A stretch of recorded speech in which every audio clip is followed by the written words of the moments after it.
وَلَقَدْ يَسَّرْنَا الْقُرْآنَ لِلذِّكْرِ فَهَلْ مِن مُّدَّكِرٍ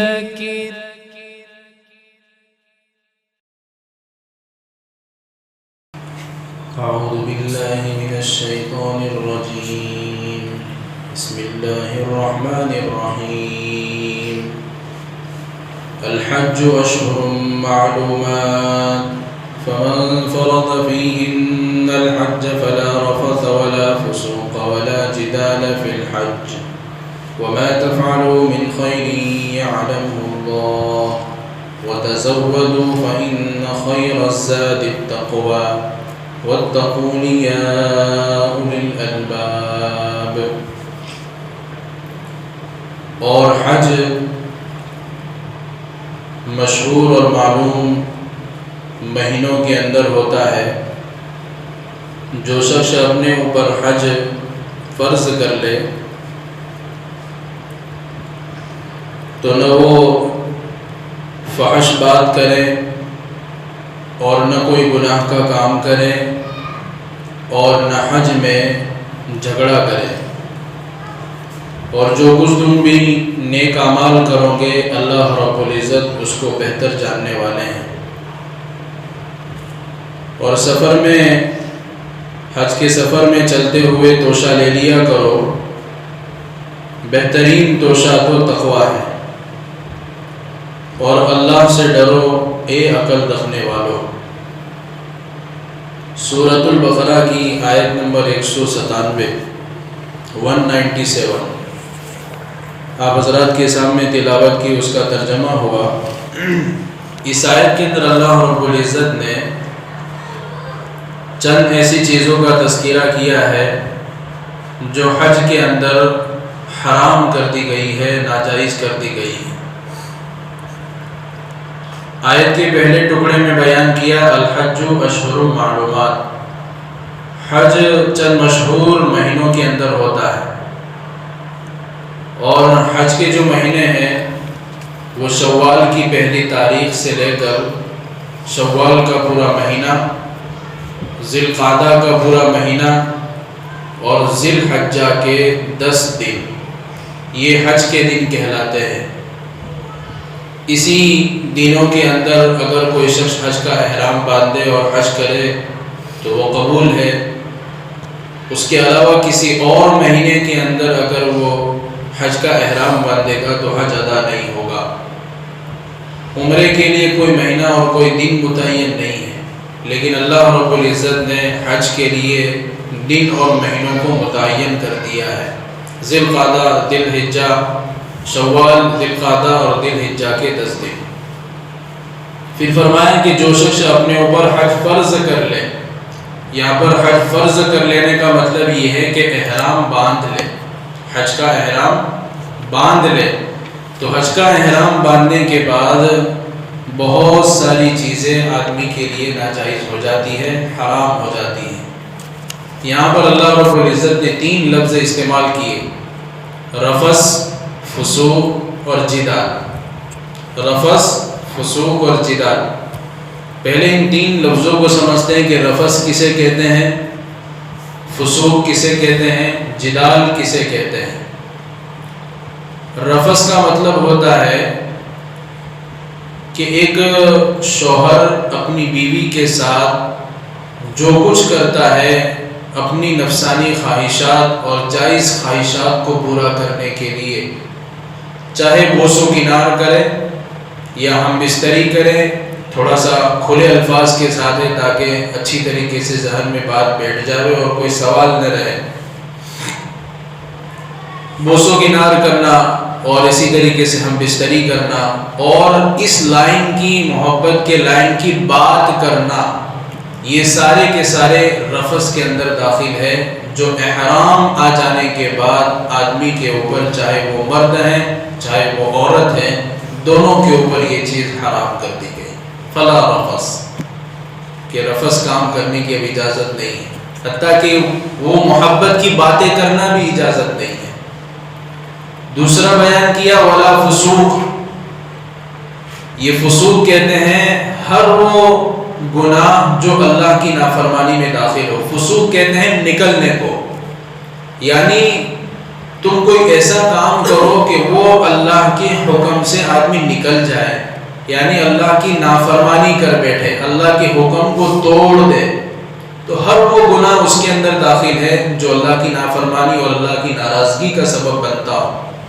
لیکن عبداللہ بن عمر رضی اللہ تعالیٰ عنہما کہتے ہیں کہ ہر وہ گناہ نہیں جو اللہ کی نافرمانی میں داخل ہو، ورنہ پھر ایسا ہو جائے گا کہ احرام میں آدمی گناہ نہ کرے، باقی جب احرام اتر جائے تو ہر گناہ جائز ہو جائے.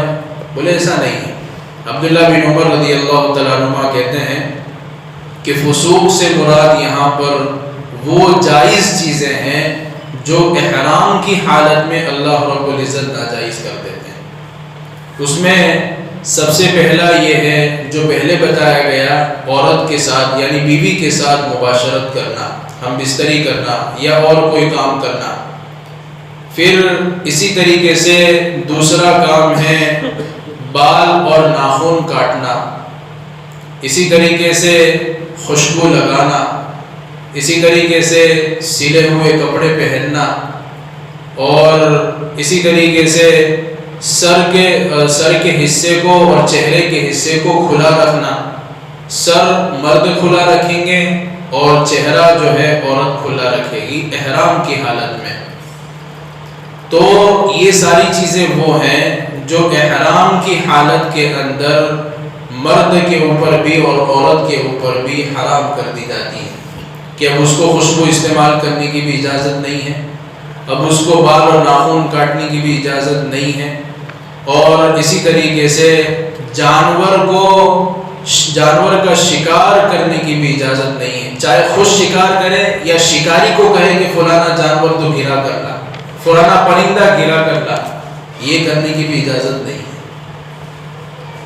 تو اس کو کہتے ہیں ولا فسوق، کہ کچھ جائز چیزیں جو احرام کے علاوہ تو جائز ہیں، جیسے مثال کے طور پر نماز ہے. نماز کے اندر جو ہے آدمی بات نہیں کر سکتا، کھانا نہیں کھا سکتا، پانی نہیں پی سکتا، حالانکہ ساری چیزیں جائز ہیں. لیکن نماز میں اگر یہ ساری چیزیں ناجائز ہو جاتی ہے تو یہ ساری چیزیں یوں جائز ہے، بھائی بال بھی کاٹ سکتے ہیں، ناخن بھی کاٹ سکتے ہیں، خوشبو بھی لگا سکتے ہیں عورت کے ساتھ، اپنی بیوی کے ساتھ ہم بستری بھی کر سکتے ہیں، سب کچھ کر سکتے ہیں، لیکن احرام چڑھ جانے کے بعد یہ ساری چیزیں ناجائز ہو جاتی ہیں. تو اس کو کہتے ہیں ولا فسوق، کہ فسوق کرنے کی بھی اجازت نہیں ہے. اور تیسرا لفظ ارشاد فرمایا ولا جدال فی الحج، کہ حج میں جدال مت کرو. جدال کہتے ہیں ایسا جھگڑا جو کھلا طور پر جھگڑا معلوم ہو. اصل میں جدال لفظ یہاں پر جھگڑا اس نے استعمال کیا کہ زمانے جاہلیت کے اندر لوگ ایک جگہ پر ٹھہرنے کو، کوئی کہتا تھا کہ یہاں پر ٹھہرا جائے یہ اللہ کا حکم ہے، کوئی کہتا تھا عرفات کے اندر ٹھہرنا یہ اللہ کا حکم ہے، کوئی کہتا تھا مزدلفہ میں ٹھہرنا یہ اللہ کا حکم ہے. بعض لوگ یہ بھی کہتے تھے کہ نہیں ہم حج کے ان دنوں کے اندر حج نہیں کریں گے بلکہ دوسرے مہینے میں حج کریں گے. تو اللہ رب العزت نے کہا کہ ہم نے حج کے مہینے تو متعین کر دیے ہیں اور وقوف عرفہ اللہ رب العزت نے فرض کر دیا، مزدلفہ میں ٹھہرنا واجب کر دیا. تو اللہ رب العزت کہتے ہیں کہ ایسے مبارک جگہ پر ولا جدال، جھگڑو مت. دوسرا مطلب جو ہے عام بیان کیا گیا ہے، بالکل عام بیان کیا گیا ہے کہ ظاہر سی بات ہے اتنا بڑا مجمع، لاکھوں اور کروڑوں کے مجمع کے اندر آدمی جب جائے گا تو دھکا مکی بھی ہوگی. جگہ کے بارے میں بھی آدمی کو تھوڑا سا مسئلہ رہے گا کہ یہاں پر ہماری جگہ، وہ کہے گا ہماری جگہ. طواف کرنے کے اندر جو ہے بھیڑ ہوگی، جو ہے وقوف عرفہ یعنی عرفات کے میدان میں اتنے بڑے مجمع کو ایک ہی میدان کے اندر ٹھہرنا، تو ہو سکتا ہے کہ کوئی جھگڑے کی نوبت آ جائے کیونکہ سب کے مزاج ایک جیسے تو ہے نہیں. تو ایسے ماحول کے اندر بڑے اچھے صبر کرنے والے بھی برداشت سے باہر ہو جاتے ہیں، برداشت سے باہر ہو جاتے ہیں. کہا جاتا ہے کہ حج کے جو 5 دن ہیں وہ آدمی کو بڑے مجاہدے کے ساتھ اور بڑے صبر کے ساتھ گزارنے پڑتے ہیں. کیوں؟ اس لیے کہ یہ 5 دن ایسے ہوتے ہیں جس وقت پورا مجمع ایک ساتھ ہوتا ہے، پورا مجمع. پورا مجمع ہر جگہ پر ایک ساتھ ہوتا ہے، مینا میں ایک ساتھ، عرفات میں ایک ساتھ، مزدلفہ میں ایک ساتھ، شیطان کو کنکری مارنا ہے تو ایک ساتھ۔ اسی لیے تو ایسے واقعات بنتے ہیں کہ آدمی گر گیا تو پھر اس کا اٹھنا مشکل ہو جاتا ہے۔ تو ہر جگہ پر جو ہے پورا مجمع ساتھ ہوتا ہے تو جھگڑے کی نوبت زیادہ ہو سکتی ہے۔ تو اللہ نے صاف کہہ دیا وَلَا جِدَالَ فِي الْحَجِّ، صبر سے کام لینا، کیونکہ جگہ بھی مقدس ہے، جس کام کے لیے گئے ہو وہ بھی مقدس ہے، عبادت کے لیے گئے ہو، اللہ کی محبت کو ظاہر کرنے کے لیے گئے ہو، وَلَا جِدَالَ، جھگڑنا نہیں۔ تو اللہ رب العزت نے یہ ساری چیزیں بیان فرمانے کے بعد ایک عجیب چیز بیان فرمائی، وَمَا تَفْعَلُوا مِنْ خَيْرٍ يَعْلَمْهُ اللَّهُ، جو کچھ بھی تم نیک کام کر رہے ہو اللہ رب العزت کو معلوم ہے۔ یعنی ان حج کے ایام کے اندر جو بھی کچھ نیک کام کر رہے ہیں، چاہے طواف کر رہے ہیں، کس کے لیے کر رہے ہیں، سعی کر رہے ہیں کس کے لیے کر رہے ہیں، شیطان کو کنکری مار رہے ہیں کس کے لیے کر رہے ہیں، عرفات کے اندر ٹھہر کر عبادتیں کر رہے ہیں کس کے لیے کر رہے ہیں، مزدلفہ میں ٹھہر کر عبادت کر رہے ہیں کس کے لیے کر رہے ہیں، اللہ رب العزت کو یہ ساری باتیں معلوم ہیں۔ اور ایسا نہیں ہے کہ صرف ان مہینوں کے اندر عبادت کرنا، بلکہ اللہ رب العزت فرماتے ہیں کہ یہ ساری عبادتیں جو تم نے مقدس جگہ پر رہ کر کی ہے اس کو اپنی آخری زندگی تک داخل کر دینا اپنی زندگی کے اندر، کہ موت تک میں نماز پڑھتا رہوں گا، قرآن پڑھتا رہوں گا، دعائیں مانگتا رہوں گا، جو عبادتیں وہاں پر کی ہے۔ پھر آخر میں فرمایا وَتَزَوَّدُوا، توشہ لے لیا کرو۔ کیا لے لیا کرو؟ توشہ، کھانے پینے کا سامان، کپڑے، جو ضروریات کی چیزیں ہیں۔ اصل میں اللہ نے یہاں پر یہ حکم اس لیے بیان کیا، اہل یمن کے کچھ لوگ جو ہیں اس وقت یہ آیت کے نازل ہونے سے پہلے یمن کے کچھ لوگ اس طرح کرتے تھے کہ بھئی بڑے مقدس سفر پر جا رہے ہیں، اللہ کی محبت کا اظہار ہے، محبت والا سفر ہے، تو ہم توشہ ساتھ میں نہیں لیں گے، کھانے پینے کی کوئی چیز ساتھ میں نہیں لیں گے، بلکہ اللہ پر بھروسہ کریں گے۔ اور پھر ہوتا یہ تھا یا تو راستے کے اندر یا مکہ میں پہنچ کے لوگوں سے مانگنا شروع کر دیتے، خود بھی پریشان اور دوسروں کو پریشان کرنا شروع کر دیتے تھے۔ تو اللہ رب العزت نے صاف حکم دیا وَتَزَوَّدُوا، توشہ لے لیا کرو، فَإِنَّ خَيْرَ الزَّادِ التَّقْوَىٰ، بہترین توشہ تقویٰ ہے۔ اصل میں توشہ لینا اس لیے ہے، یہ اللہ پر بھروسہ کرنے کے خلاف نہیں ہے، اللہ پر بھروسہ کرنے کے خلاف بھئی اللہ رب العزت دینے والے ہیں، لیکن اللہ رب العزت نے انسان کو دنیا کے اندر اسباب کا کسی نہ کسی درجے میں محتاج بنایا ہے۔ اللہ پر بھروسہ کرنے کا مطلب یہ ہے کہ تمہاری جتنی طاقت ہے اتنا ساز و سامان جمع کر لو، پھر اللہ پر بھروسہ کرو۔ ایسے ہی اللہ پر بھروسہ کرنا اسباب کو چھوڑ کر تو یہ تو جہالت والی بات ہے، اور اللہ پر بھروسہ کرنے کا ہرگز یہ مطلب نہیں ہے۔ اسباب کو آدمی طاقت کے حساب سے جمع کر لے، پھر اللہ پر بھروسہ کرے، یہی اللہ کے نبی علیہ السلام کی تعلیمات ہیں۔ پھر اخیر میں جو بیان فرمایا فَإِنَّ خَيْرَ الزَّادِ التَّقْوَىٰ، بہترین توشہ تقویٰ ہے۔